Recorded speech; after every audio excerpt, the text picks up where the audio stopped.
and I'm glad that for their sake that it wasn't them beating Houston with an injured Jamal Shead, because then I do think there'd be a little bit of a, and so there's not that, because Duke was the team that beat Houston. I know we'll get to Houston in the Big 12 here in a few, but there's nothing to say but go and finish the story and cap this off. But as far as, I guess, if they had any doubters or haters or whatever, I mean, here they are, the proof's in the pudding, and they've gone on an incredible run this last month and made a lot of waves, and it's been incredible to watch. But, yeah, there's nothing fluky about it at this point. You don't go and win that many games in the conference tournament, and then the big dance, the way that they have with, just a little bit of luck on your side. You've got a good team to a great team, and they're showing that, and they're flexing their muscles, and to go and beat Duke and to be among the Final Four with an 11 hanging next to your name is something we usually reserve for schools that not many people even know exist half the time. Not an NC State, right? It's not usually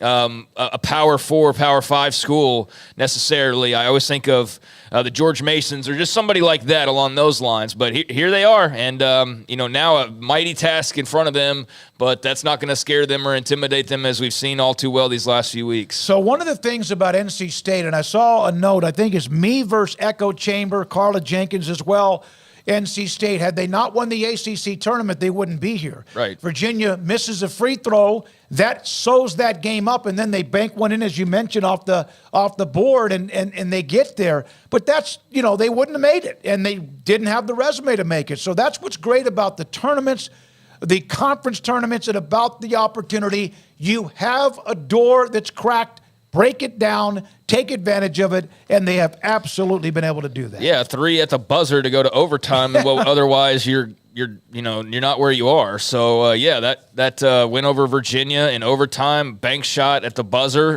was the play that you're going to see a lot of, I would think, over the coming days, and certainly when this story is told years down the line, that's going to be front and center of like how this all start, and that's going to be a big part of it. So yeah, took a little bit of luck, I guess you could say, to get in the spot, but nothing lucky about what they've done with that opportunity. Absolutely. All right. We will have Rob Douster from the Field of 68. We'll have Nikki Collin again at 4. Plus, we'll look at the women's regionals tonight. Also, there's some news. Got to get into that Rashee Rice story with SMU, with the Kansas City Chiefs, and what's going on with that as well.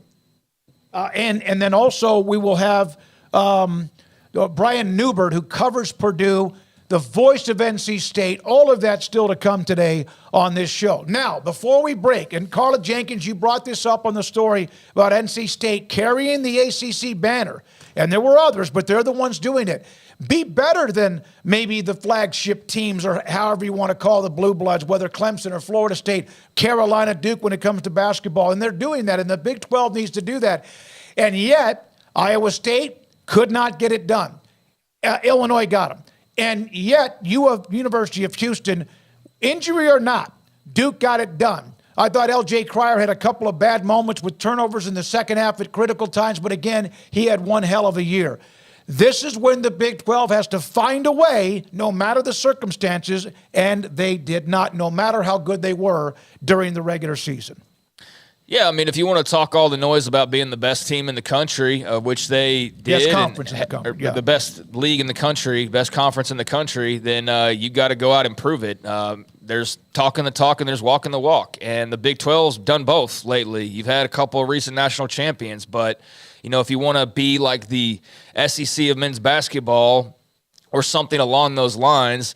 The SEC is not the SEC because they've got the biggest brands per se. Their perception and their power and all of that, some of that is historic. Some of that is just having a bunch of big schools. But a whole lot of it is that they won a bunch of national titles over the last 20 years.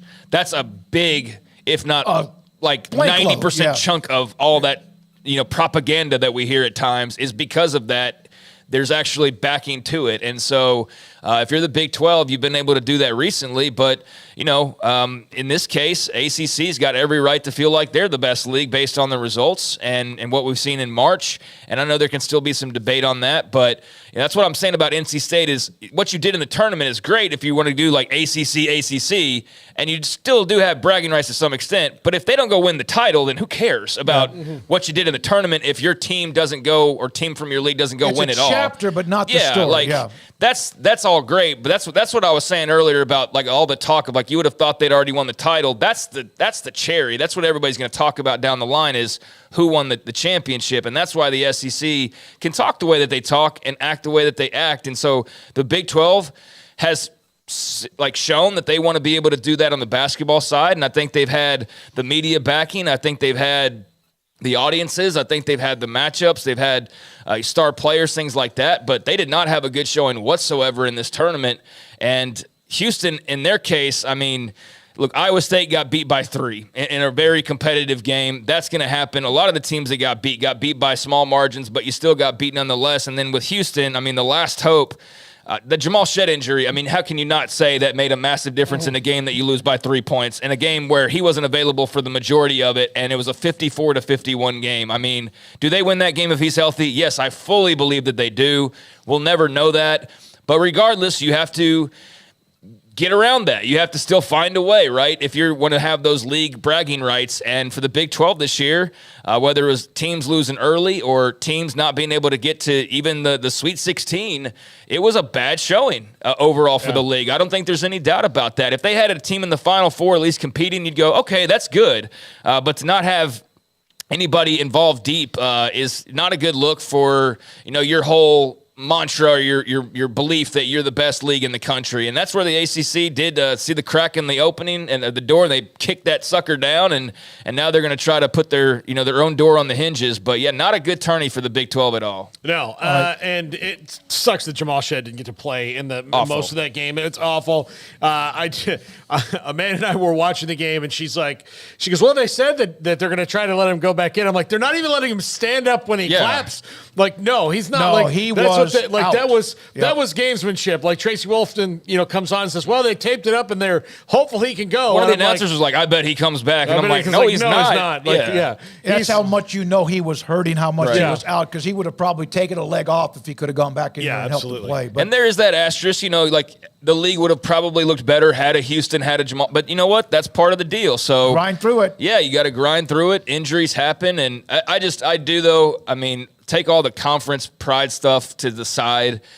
That was just an awful thing to see for a very good Houston basketball team who was right there at the top of the rankings all year long, wins the Big 12. I mean, just a great team, and he's clearly the guy for the Cougs. And just the timing of that, the moment of it all, I just felt gutted for Houston's fan base and for Kelvin Sampson and that team, and just felt awful for Jamal Shead that here in this moment and your big opportunity to try and go win it all, and not having multiple opportunities to go and do this any longer, you've got an ending like that to your career. I think that sucks, and it's part of the game. I understand, but man, that was just unfortunate to see. We almost had an NC State Houston rematch. Yeah, that would have been something. But did not. One quick note: the ACC was 12-3 against the Big 12, including the tournament. 13-3. 13-3. Okay, 13-3. I thought I saw 13, but 12-3. That says it all, anyways. Me and Echo Chamber